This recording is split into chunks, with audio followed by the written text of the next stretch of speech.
Hi, welcome to a box spread page all about one of our favorite family movies, Ponyo. Now, I'm going to be honest. I only went to see this movie because it was playing at the local theater and it was in the morning on a Saturday, and I figured it couldn't hurt.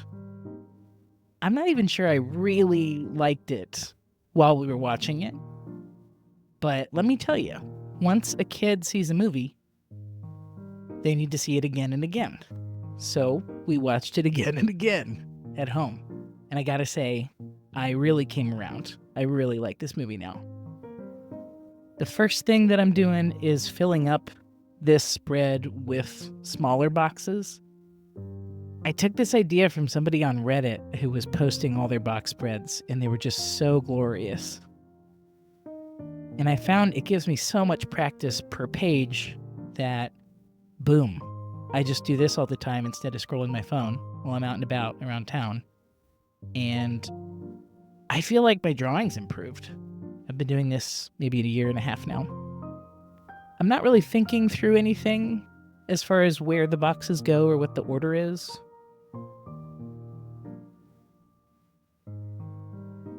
I guess I like to have a balance of bigger boxes and smaller boxes, and I don't really like to have huge boxes. Maybe only once I've done like a whole half a page for one box, but not really. So for this box spread, I want to go through just some of my favorite scenes and moments and details from Ponyo. We all know Studio Ghibli has so much detail, and it's really cool for the movie to come alive for me, even more so, just trying to recreate some of these drawings. First up, the tiny little baby Ponyos. They're so cute, and they have so much personality. I'm just going to say, it was surprisingly hard to draw this one. That's what I mean when I say it gave me so much more appreciation, is every line, like every gesture of a line communicates sometimes. And so I'd find even though I was trying to copy it exactly, I didn't always hit that exact gesticulation that they get in the animation, because it's so perfect in the animation.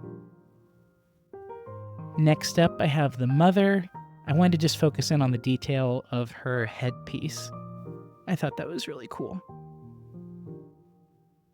You'll see me use this blue piece of paper. This is called a blotter.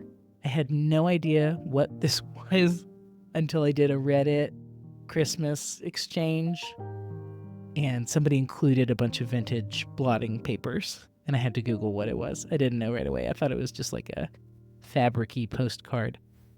But what it does is it is a really nice paper that absorbs excess ink.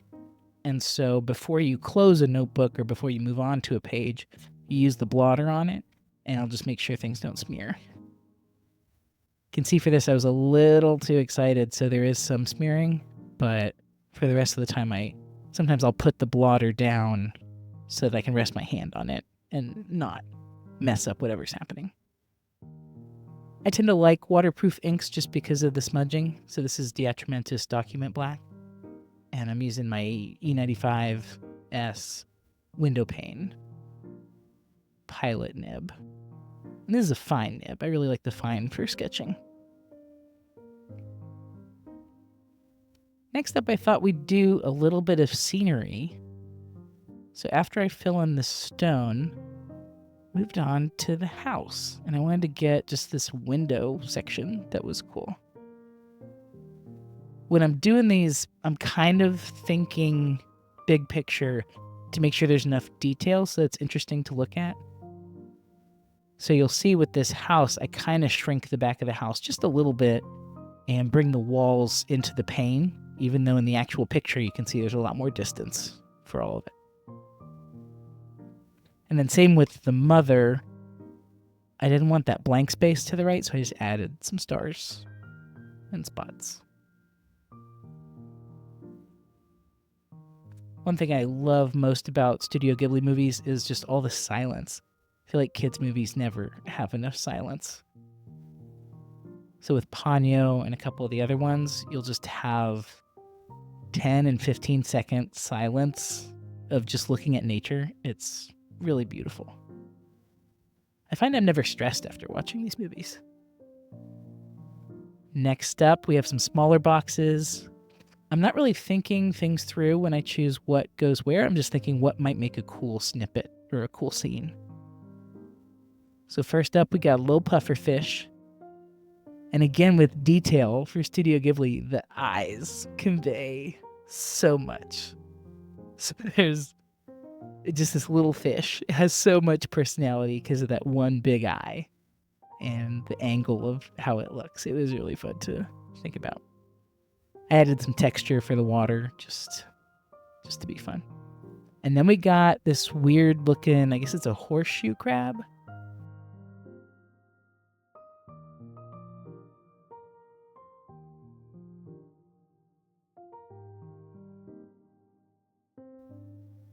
I'm just horrendously arachnophobic, so once I started drawing the little segments on the legs, I really didn't want to finish this little guy. And then I added some spots just, again, for texture and to make the whole page look a little more cohesive. Next up, I'm doing kind of my interpretation of some of the water. You can see I added a little detail to the little fish or two. The waves throughout Ponyo are just expressive and huge. Like the sense of scale is really cool in this movie.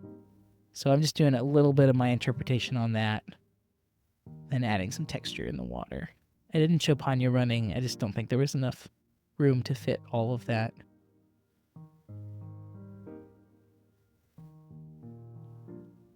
And one of the reasons I love this pen is because it's very fine, but then I can also switch it over on the other side. You'll see me do that sometimes to add almost ultra fine or needlepoint work sometimes. And that's been fun to practice doing more texture and stuff. So you saw a bit of a screen jump because I was exhausted. I actually thought I would film and talk while I was drawing, and that was not happening because these days with young kids, it just completely drains me. But this is a second session I put together, and I wanted to capture their dish, their soup. Ponyo is super excited about ham the whole time, which became a family joke for us, so now we'll just scream ham sometimes. And just this simple, beautiful relationship between these kids. They just play, make believe, they play outside, they love food.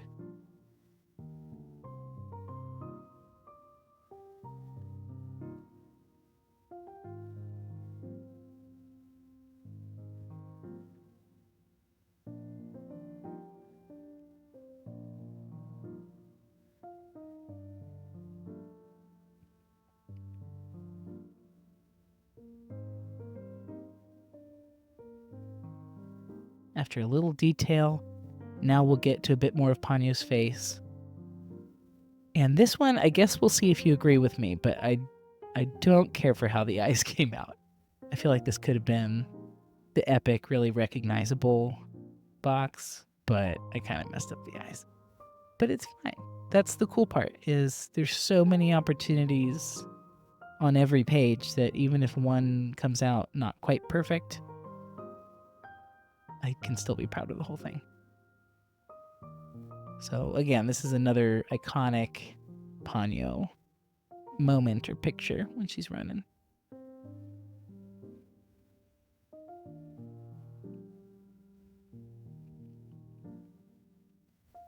The clothes in Studio Ghibli movies are really fun too. They're really bouncy and flouncy and just a lot of movement and texture. Here's where I'm adding some shading for the eyes because you want to be able to see the difference between the skin and the whites of the eyes, but then it ended up being too dark and I don't know. I don't love it. And then I came up with just a background, again, just to fill in that space. I don't like a ton of white space because it just makes it feel unfinished to me. Next up, I wanted to capture the awesome boat. This was a toy boat that was made big through a spell throughout the book. And seeing these kids with matches was funny. And then my kids were kind of like, well, why can they play with matches? And again, the detail in the animation, just to see not only the water over the boat. So there's so many pieces of this photo. There's the boat, then the boat underwater, and then the reflection of the boat on top of the water. It was just amazing how detailed and complex it is. So we're going to add some clouds. I opted not to put them in the boat. And then next, we've got the father, who's quite an erratic character, just so goofy with the movements and being stressed and anxious the whole time. But I wanted to draw this one because I'm a big fan of noses and large noses, and his nose is perfect.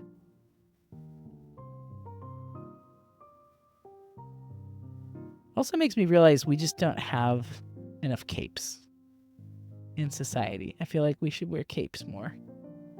I don't know if I can be the person to bring them back. I'm working on overalls. I got some corduroy overalls. So I don't think I could pull off corduroy overalls and a cape. Like I had to pick one. But if anybody else is bringing capes back, I would love to see it. And of course the iconic striped blue suit. It's just fantastic.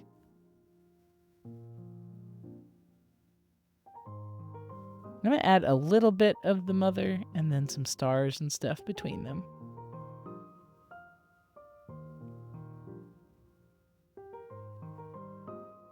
This is the first time I've chosen one theme for a 2-page spread. I really loved it, so I think I'm going to do this with all the Ghibli movies we're watching. Totoro is another favorite, of course. That again just gets better each time we watch it. And we just watched Porco Rosso. It's a big hit. And Howl's Moving Castle. All right, and then I went back and added just a bit more detail because it wasn't feeling finished. So I made the clouds a little poofier, added some shadow inside the boat, and then added some texture to the water, which really wasn't in the original photo, so that was more like my own doing. But again, part of the learning with this is getting tons of little tiny opportunities to practice shading and see what I like and don't like. So in this one, I'm kind of neutral on how the water turned out, but I really like how the sky turned out. I feel like it captured sky and movement instead of just looking like all water. So that was cool. Next up, we're going to go back to the dad. And throughout the whole thing, he's doing these scientific experiments and something with a big vessel of liquid, and I don't know what was happening, but I wanted to capture him using the little dropper.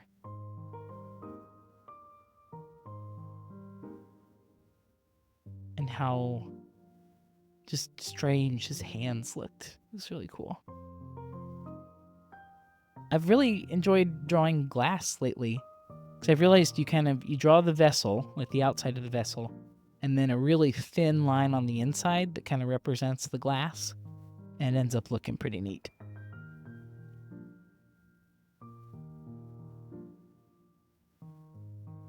And then it's really jellyfish in the photo with the dad, but I made some of them bubbles.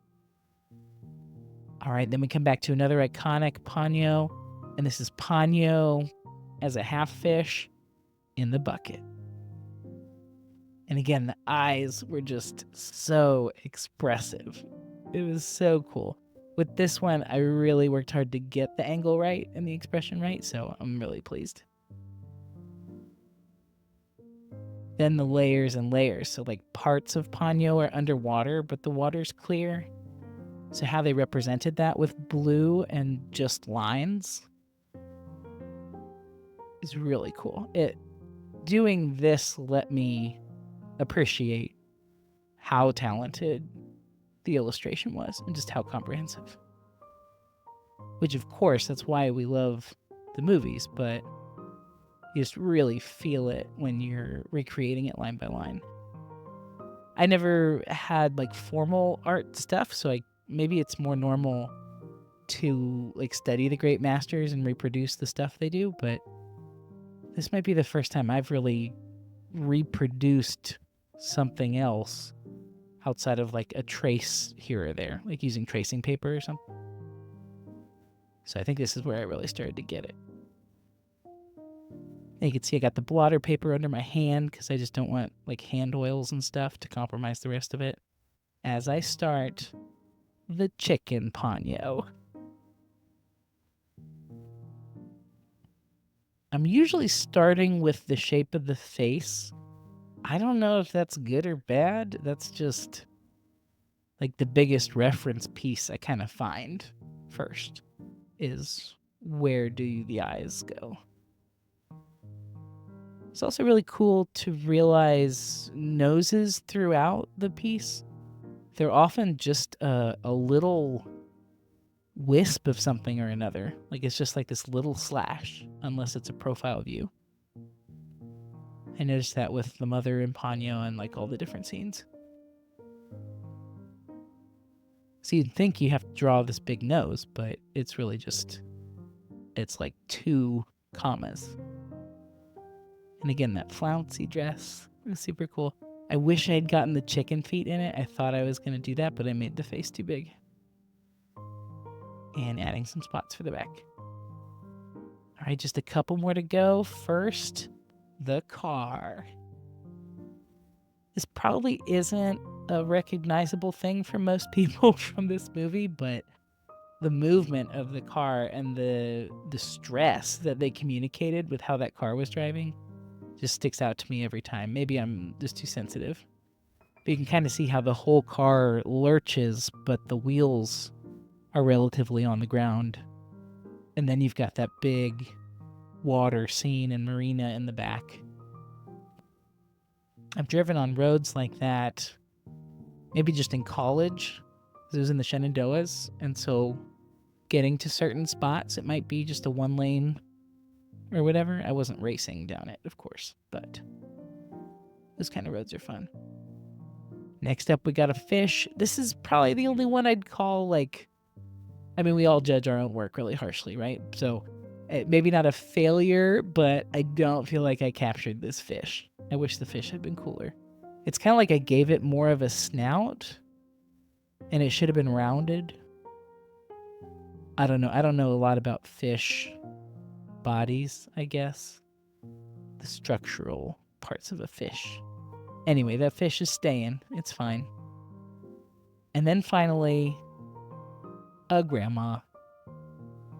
You can't leave out the grandmas. I never see people draw the grandmas. So I had to pick a grandma. That's another thing I love about Studio Ghibli movies. Obviously, there are some funny characters who are old, but the amount of respect and like the important roles and presence that older people have, I don't know. Maybe I'm just showing my ignorance, but I don't feel like we have older people in wheelchairs getting care in, our kids' movies in modern day. And then just the detail, the clothing. Perfect. So there we are. Ponyo. A walk through memory, and I can show my kids and they'll think I'm good at art. Thank you for joining me with this. I'd love to hear what your favorite scene of Ponyo was, and if I captured it, and what Studio Ghibli movie I should do next.